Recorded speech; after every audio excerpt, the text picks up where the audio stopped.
இதன் முதற்கட்டமாக டிசம்பர் 9, 2022 அன்று ரூரல் ஃபீடர் முறை மாற்றியமைக்கப்பட்டு விஸ்வநத்தம், நாரணாபுரம், லட்சுமியாபுரம், வடக்கரை, ஆண்டிமடம், அனுப்பன்குளம், மீனம்பட்டி, பூச்சக்காப்பட்டி ஆகிய பகுதிகளில் முழுநேர மும்முனை மின்சாரம் மக்கள் பயன்பாட்டிற்கு அர்ப்பணிக்கப்பட்டது. மேலும் சிவகாசி மாநகராட்சி காளியப்பா நகர் பகுதியில் நீண்ட காலமாக நிலவி வந்த குறைந்த மின்னழுத்த பிரச்சினைக்கு மாண்புமிகு தமிழ்நாடு நிதியமைச்சர் திரு தங்கம் தென்னரசு அவர்களின் ஆலோசனையுடன் மே 26, 2022 அன்று சுமார் 7 லட்சம் ரூபாய் மதிப்பீட்டில் 100 கிலோவாட் புதிய மின்மாற்றி அமைக்கப்பட்டு நிரந்தர தீர்வு காணப்பட்டது.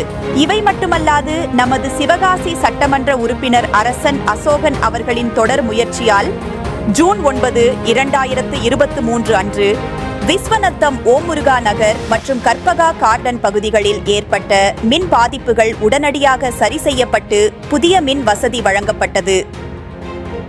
ஆணையூர் மாரியம்மன் நகர் அதிபன் ஹோம்ஸ் பகுதியில் நீண்டகாலமாக நிலவி வந்த குறைந்த மின்னழுத்த பிரச்சினைக்கு தீர்வாக ஜூலை 24, 2023 அன்று புதிய மின்மாற்றி அமைக்கப்பட்டு மக்கள் பயன்பாட்டிற்கு கொண்டு வரப்பட்டது.